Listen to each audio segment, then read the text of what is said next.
फार मर्यादित आहे. तिथे वेगवेगळे ISI मिलिटरी, याचा अर्थ कुठला तरी वेडा माणूस, कुठली तरी दहशतवादी वेडी संघटना यांना जर त्यांच्या यंत्रणेनं, मग ISI मधले किडलेले असतील किंवा दुसरे, यांनी जर पुरवठा केला तर न्यूक्लिअर वेपन्स त्यांना मिळू शकतात, बायोलॉजिकल वॉरफेअर त्यांना मिळू शकतं. आणि ते हौतात्म्य पत्करलेलं आहे.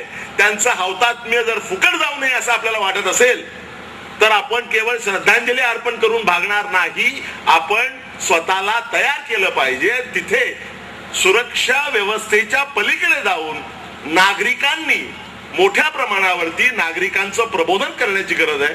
त्याचबरोबर सगळ्या, पण ही काळाची गरज आहे, लक्षात ठेवा. आपत्ती व्यवस्थापन आपल्याला आज असं वाटत होतं की ते करणारे एक्सपर्ट लोक वेगळे आहेत, आपल्याला करायची गरज नाही. तसं नाही, याची आपल्याला सगळ्यांनाच गरज आहे. आणि इथे या प्रदर्शनामध्ये इन्सिडेंटली या 2 दिवसामध्ये sir, I would like to tell you that rough estimate of number of people who have visited this is 130,000.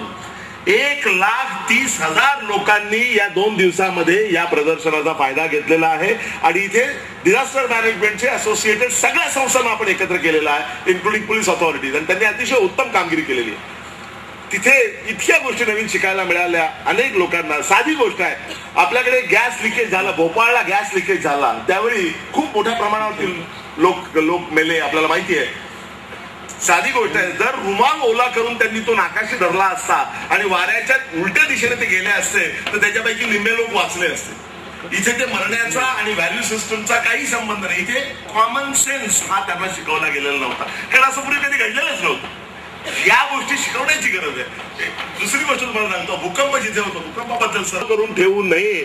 इतका साधा ठोकताळा जर आपल्या लोकांना, सर्वसाधारण माणसांना माहिती असता तर निम्म्यापेक्षा जास्त जीव वाचले असते. कारण ज्यावेळी भूकंप होतो त्यावेळी ते पडतात. मला इथे दास साहेब बसलेले, दास साहेबांनी मला दाखवून दिलं की बिस्लेरी बॉटलच्या 2-2 लिटरच्या 4 बाटल्या एकमेकांना साध्या दोरीने बांधून त्या जर कमरेला बांधल्या तर 85 किलो पर्यंत वजनाचा माणूस हा न बुडता पुरामधून वाचू शकतो. तर this is very very simple and very very important. This is life saving. This is not value based. This is common sense. Unfortunately, the common sense has become rather uncommon because of the deficiencies in our system, and that is exactly what we are trying to do. मग हे करत असताना आपण कसं करणार? हे करत असताना आपल्याला, आपण पूर्वी असा शासनाने प्रयोग केला होता की एन्व्हायरमेंट, आपण निसर्गप्रेमाबद्दल म्हणाल, एन्व्हायरमेंट वॉज मेड कंपल्सरी, आणि त्याचा बोजवारा उडाला आणि ते शेवटी बंद करावं लागलं. त्याचं कारण असं होतं की एन्व्हायरमेंट कंपल्सरी केलं, पण एन्व्हायरमेंट शिकवणारे शिक्षक त्या महाविद्यालयाला दिले नव्हते. काही शिक्षकांना पुणे विद्यापीठ बोलावून घेईल आणि त्या शिक्षकांना आधी आपण प्रशिक्षित करणार आहोत. जून मध्ये आपल्याला ते सुरू करायचं आहे. आता जानेवारी आहे, जानेवारी टू जून या काळामध्ये या सगळ्या 530 महाविद्यालयांमधल्या प्राध्यापकांना, निवडक शिक्षकांना पुणे विद्यापीठामध्ये बोलवून किंवा पुणे विद्यापीठाच्या इतर केंद्रांमध्ये बोलवून त्यांना शास्त्रोक्त प्रशिक्षण दिलं जाणार आहे. आधी आपण शिक्षक तयार करणार आहोत आणि हे शिक्षक मग आपल्या कॉलेजमध्ये जाऊन आपापल्या विद्यार्थ्यांना शिकवणार आहेत. आणि हे शिक्षकांना शिकवण्याचं काम जे आहे त्यासाठी पुणे विद्यापीठ किंवा पुणे हे अत्यंत योग्य शहर आहे. कारण आपल्याला माहिती आहे की आपल्या लष्करामधून निवृत्त झालेले फार मोठे अधिकारी, वेगवेगळ्या प्रकारचे कौशल्य असलेले, मगाशी मला सत्यपाल सिंगजीने सांगितलं की पोलिसांमध्ये असे मोठे अधिकारी आहेत, निश्चितपणे आहेत. या सगळ्या सेवानिवृत्त, वेगवेगळ्या प्रकारची कौशल्य असलेल्या सेवानिवृत्त अधिकाऱ्यांचा वापर करून आपण या शिक्षकांना शिकवणार आहोत. या आतापासून सुरुवात करून जून पर्यंत, आणि जून नंतर ते आपापल्या महाविद्यालयामध्ये विद्यार्थ्यांना कंपल्सरी जा आपण अनिवार्य जो कोर्स करणार आहोत ते शिकवण्याचं काम करणार आहेत. त्यामुळे शिक्षकांना शिकवण्याचं काम, आणि हे अति शाळामध्ये anything should be possible, anything is possible असं गृहीत धरलं पाहिजे आपण. तसं होऊ नये म्हणून आपण प्रार्थना करू शकतो, परंतु झालं तर काय याची आपली तयारी पाहिजे. आणि 3ही गोष्टींची तयारी पाहिजे. पहिली गोष्ट म्हणजे अशा प्रकारच्या आपत्ती येऊ नये म्हणून वैयक्तिक पातळीवर आपण काय केलं पाहिजे, काय कसल्या प्रिकॉशन्स घेतल्या पाहिजे याचं ट्रेनिंग आपण द्यायचा प्रयत्न केलेला आहे, याची माहिती देण्याचा प्रयत्न केला. दुसरा आस्पेक्ट जो आहे तो, एवढे करून आपत्ती जर आल्या तर त्या आपत्तीला सामोरं कसं जायचं या बाबतीत आपली वैयक्तिक जबाबदारी काय आहे त्याचं इथे शिक्षण, त्याची माहिती करून देण्यात आली. आणि एवढं झाल्यानंतर तिसरा जो भाग आहे आपत्ती व्यवस्थापनाचा, तो म्हणजे आपत्ती येऊन गेल्यानंतर त्याचे जे पीडित असतील, त्यातून ज्यांना त्रास झाला असेल, ज्यांचं नुकसान झालं असेल, त्यांच्या पुनर्वसनाची काय यंत्रणा नेमकी उपलब्ध आहे, कुठल्या प्रकारच्या संस्था काम करतात. अनेक उत्तम संस्था त्याचं काम करतात, त्यापैकी अनेकांचे इथे स्टॉल्स आहेत. त्यामुळे या तिन्ही टप्प्यांवरती, आणि इथे आपण फक्त दहशतवादाबद्दल बोलत नाही, आपण इथे बोलतो आहोत ते नैसर्गिक आपत्ती आणि मानव निर्मित आपत्ती. त्यामध्ये दहशतवाद हा फार मोठा भस्मासूर त्यामधला आहे, परंतु नैसर्गिक आपत्ती आणि ज्या मानव निर्मित आपत्ती आहेत या सगळ्या आपदांसाठी त्या आपदा येऊ शकतील म्हणून आपण वैयक्तिक पातळीवर काय कशा प्रकारचं पथ्य पाळलं पाहिजे किंवा कशा प्रकारचं मूव केलं पाहिजे, कशा प्रकारची काळजी घेतली पाहिजे हा एक भाग.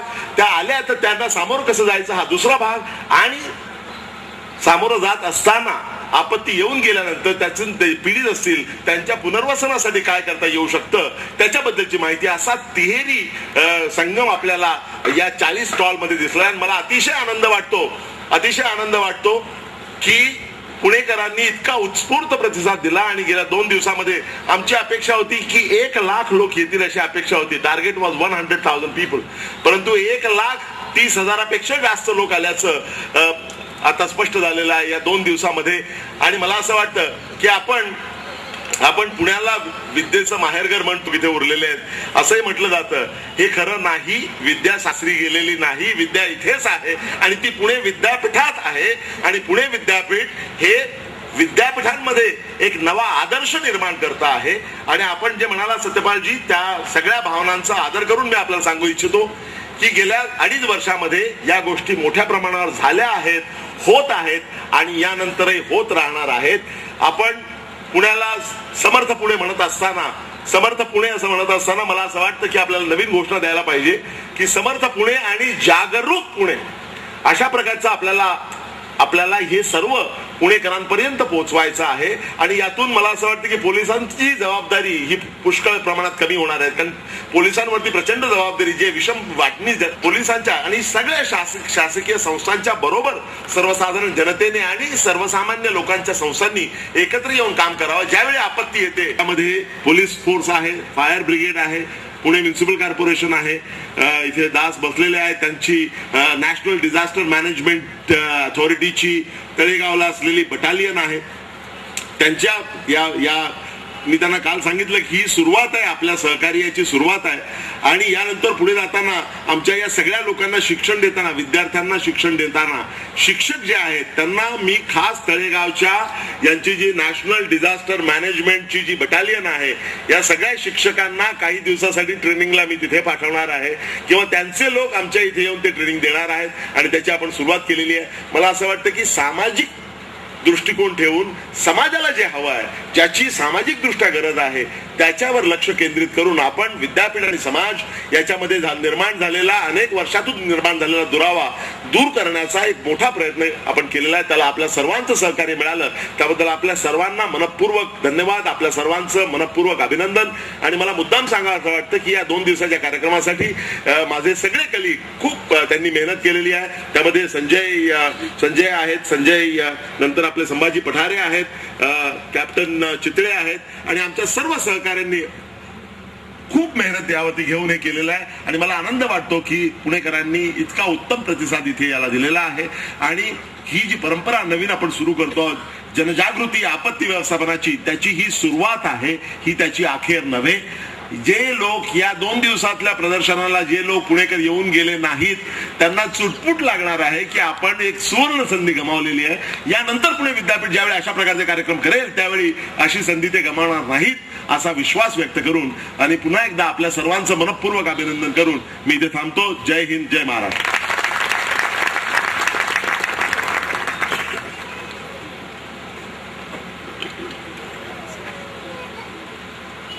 सर धन्यवाद. यानंतर मी आदरणीय कुलगुरू सरांना माननीय डॉक्टर पंडित विद्यासागर सर यांना स्मृतिचिन्ह आणि पुष्पगुच्छ देऊन त्यांचा सत्कार करावा अशी त्यांना विनंती करतो. यानंतर मी प्राध्यापक के.सी. मोहिते सरांना अशी विनंती करतो की त्यांनी आविष्कार संदर्भातील एक घोषणा करावी. व्याख्यान ऐकलेलं आहे आणि सरांनी इथे आल्यापासून जे अनेक नवीन उपक्रम सुरू केलेले आहेत आणि अत्यंत धडाडीने हे सर्व उपक्रम पुढे चालू झालेले आहेत.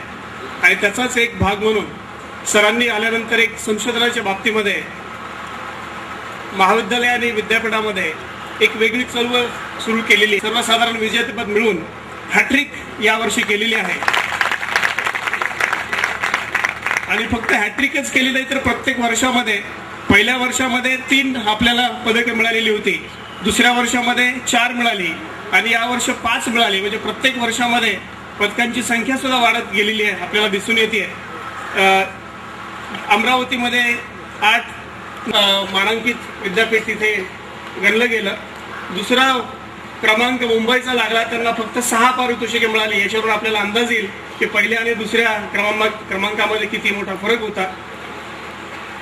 या संदर्भात मी विद्यार्थ्यांची नावं वाचून दाखवतोय आणि आदरणीय पाहुण्यांनी त्यांचा सत्कार करावा अशी मी त्यांना विनंती करतोय. या विषयावरती संशोधन केलेलं आहे. Department of defence and strategic studies या विद्यापीठाचा हा विद्यार्थी आहे, त्याला प्रथम क्रमांक यामध्ये मिळालेला आहे.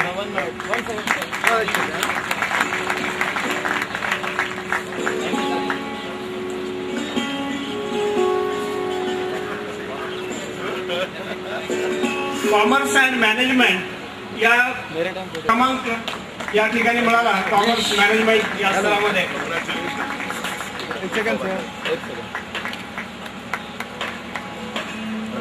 ठीक आहे. पोस्ट ग्रॅज्युएट या कॅटेगरीमध्ये school of energy studies university of Pune घेतला आहे. आणि त्याला नाशिकचं ड्रामा थिएटरच्या संदर्भामध्ये त्याला ऑलरेडी कॉन्ट्रॅक्टही मिळालेलं आहे. त्याचं ड्रामा थिएटर त्याने बांधायला सुरुवात केलेली आहे. तिसरं पारितोषिक याच कॅटेगरीमध्ये कॉमर्स मॅनेजमेंट लॉ मध्ये डॉक्टरल कॅटेगरीमध्ये आपल्या कॉमर्स विभागाच्या जी श्यामला या मॅडम आहेत त्यांना पारितोषिक मिळालेलं आहे. द्वितीय क्रमांकाचं पारितोषिक मिळालं.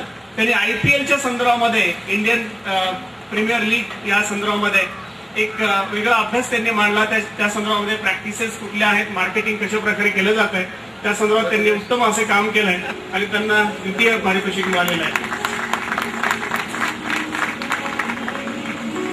प्युअर सायन्सेस मध्ये खरं तर आपण गेल्या 2 वर्ष आणि त्यांनी जट्रोपा लॅटेक्स पासून ब्लड कसं करता येईल, प्लॉटिंग कसं करता येईल अशा प्रकारचं त्यांनी उत्तम काम केलेलं आहे.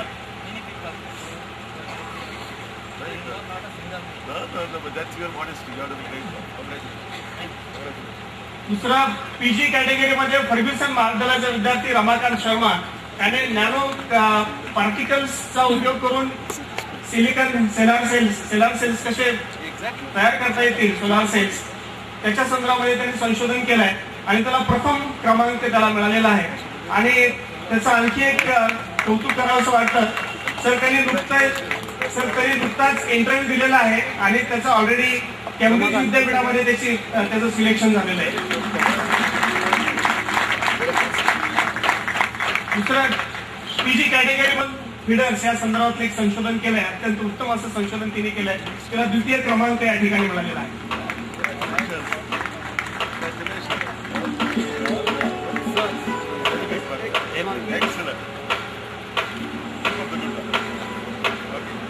इंजिनिअरिंग आणि टेक्नॉलॉजी या संदर्भामध्ये आपल्याला सौरभ मुथा काशीबाई करता कॉम्प्युटर कसा आपल्याला वापरता येईल, म्हणजे कुठल्याही व्यक्तीला त्याचा उपयोग होऊ शकेल अशा प्रकारचं अत्यंत नाविन्यपूर्ण असं संशोधन केलं. त्याला द्वितीय क्रमांक मिळाला. शेखर सावंत दुसरा विद्यार्थी न्यूअर्स कॉमर्स अँड सायन्स कॉलेज त्याला द्वितीय क्रमांकाचं बक्षीस मिळालेलं आहे. त्याने गरीब शेतकऱ्यांसाठी ऑर्डर कटर म्हणजे प्रत्यक्षात चारा लहान आकारामध्ये कसं करता येईल अशा प्रकारचं त्यांनी काम केलंय.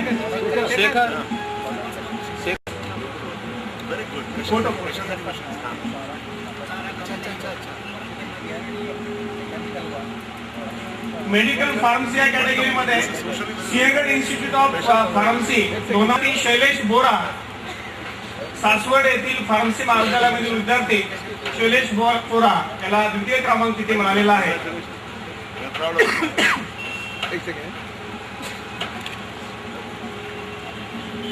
मेडिकल फार्मसी मध्ये आणखी एक आपल्याला प्राइज मिळालेला आहे.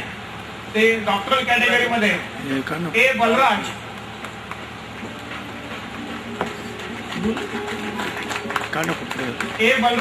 हे विद्यार्थी आदरणीय पंडित विद्यासागर सरांचे विद्यार्थी आहेत, त्यांना नुकतंच PhD मिळालेला आहे आणि त्यांना तृतीय क्रमांक तिथे मिळालेला आहे मेडिकल फार्मसी कॅटेगरीमध्ये आणि उत्कृष्ट असं त्यांचं संशोधन तिथे सर्वांनी त्याचे कौतुक केलं. शेवटचं एक पारितोषिक विक्रम भोसले यांनी अत्यंत उत्तम असा एक म्हणजे एखाद्या झाडाला पाणी नेमकं कधी द्यायचं ते त्याच्या सेन्सर कशा प्रकारचे त्यांनी डेव्हलप केलेले आहे आणि त्याच वेळी ते मोटर चालू होते किंवा बंद होते अशा प्रकारचं संशोधन त्यांनी केलेलं आहे. याचबरोबर या संघाबरोबर 2 कॉर्डिनेटर गेलेले होते, मॅनेजर होते, त्यांचा फक्त आपण सत्कार करावा असं मी आपल्या सर्वांना विनंती करतो. त्यामध्ये सर आपल्या कॉमर्स विभागाचे कप्तान सर तिथे आहेत, त्यांना मी विनंती करतो की त्यांनी पुढे यावं. मध्ये सुरुवातीपासूनच खूप सहकार्य केलेलं आहे. मी सर्वांना विनंती करतो की त्यांनाही आपण सर्टिफिकेट द्यावं. ते दोघांनी खूप सुरुवातीपासूनच सहकार्य केलेलं आहे आविष्कार या प्रकल्पामध्ये.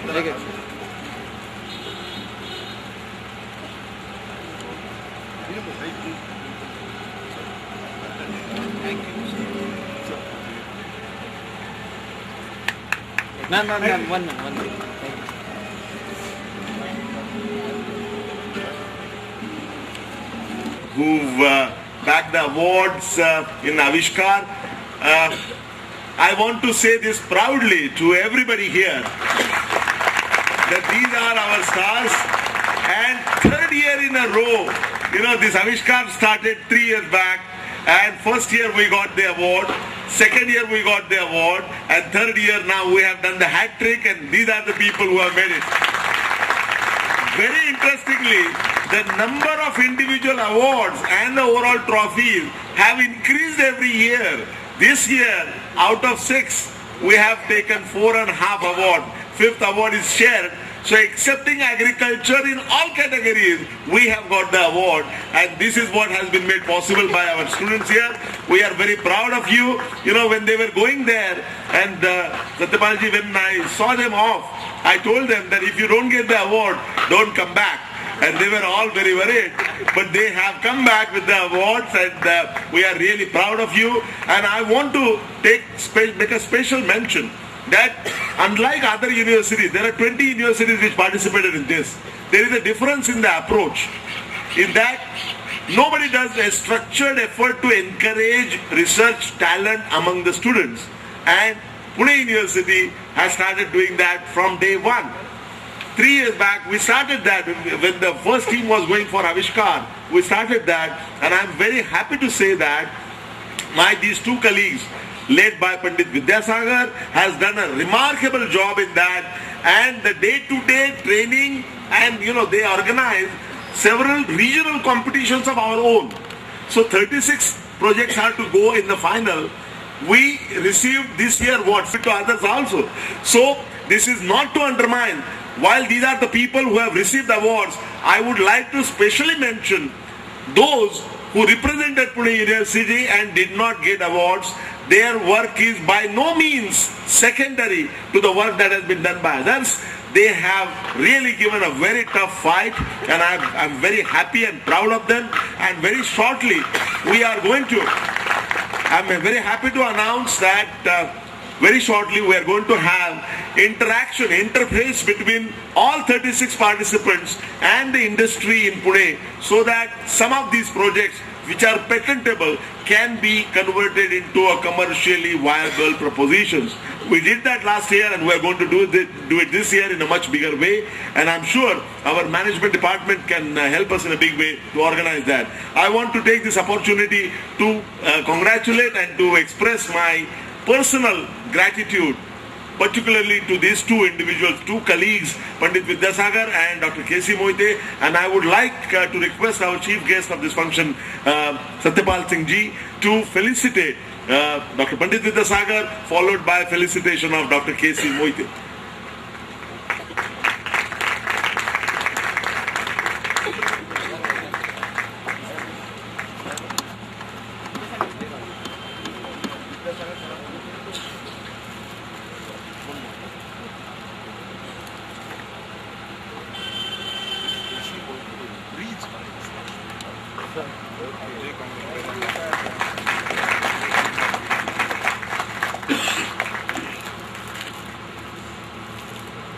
केसी मोहिते पुढे या ना.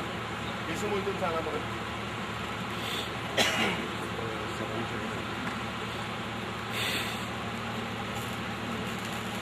त्यांचा एक सर एक सेकंड सर एक second all that personal things, he works very closely with them. He is the architect of this. See the modesty. Okay, all right. Good. Thank you sir.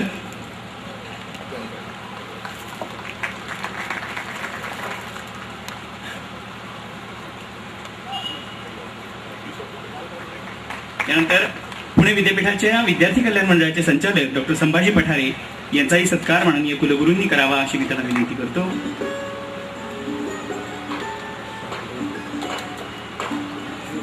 सगळे करू आहे तुम्ही अनाऊन्स करू नका पण तुम्ही या. दोघेही या.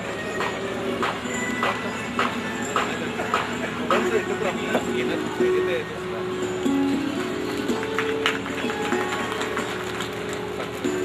हातातच ठेवा.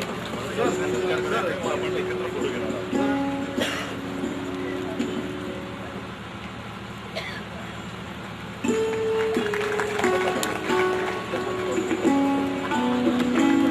सर आले का तुम्हाला जे हात पाहिजे तुमचं सांगू या बरं.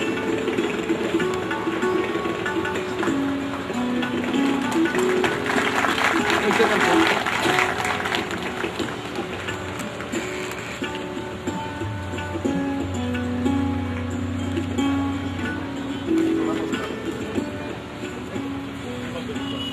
माननीय कुलगुरू डॉक्टर नरेंद्र जाधव सरांनी आम्हाला जी प्रेरणा दिली या सगळ्या प्रदर्शना मागची त्यांचे मनपूर्वक विद्यार्थी कल्याण मंडळ आणि राष्ट्रीय सेवा योजना विभागातर्फे आभार. अर्थातच पुणे विद्यापीठाचे कुलसचिव माननीय डॉक्टर माणिकराव जाधव यांचे मनपूर्वक आभार.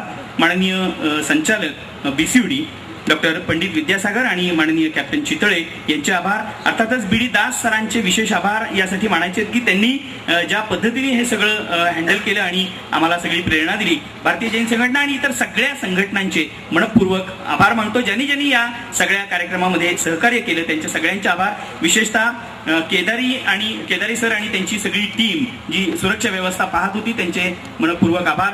विद्यार्थी कल्याण मंडळ आणि राष्ट्रीय सेवा योजना विभागातल्या सगळ्या आमच्या सेवक वर्ग अर्थात सहकाऱ्यांचे मनपूर्वक आभार. आणि या 2 दिवसाच्या कार्यक्रमासाठी प्राध्यापक रिकामे, प्राध्यापक भामे आणि प्राध्यापक पाटील आणि त्यांच्या सगळ्या 50 व्हॉलेंटियर्सनी जे सहकार्य केलं त्यांचे मनपूर्वक आभार. सगळ्यांचे मनपूर्वक आभार. काहींचे राहून गेले असतील तर मला माफ करा, परंतु सगळ्यांचे मनपूर्वक आभार म्हणून हा कार्यक्रम प्रदर्शनाचा कार्यक्रम संपला असं जाहीर करतो. यानंतर मोटार शो होणार आहे. ज्यांना ते पाहायचं असेल त्यांनी पाहू शकता. अर्थातच खाली मिलिटरीची काही इक्विपमेंट्स अजूनही आहेत, ती जर कोणाला पाहिजे असतील तर तीही पाहता येतील. सगळ्यांचे मनपूर्वक आभार व्यक्त करून आणि संक्रांतीच्या तिळगुळाच्या शुभेच्छा देऊन हा कार्यक्रम संपला असं जाहीर करतो. धन्यवाद.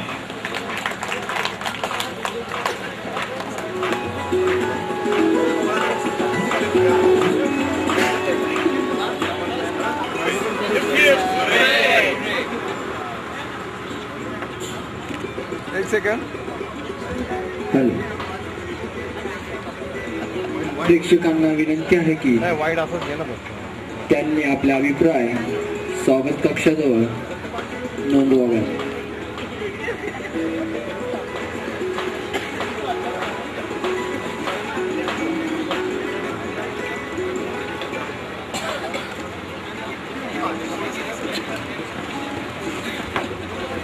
सर्व स्वयंसेवकांनी स्वागत कक्षाच्या येथे उपस्थित राहावे.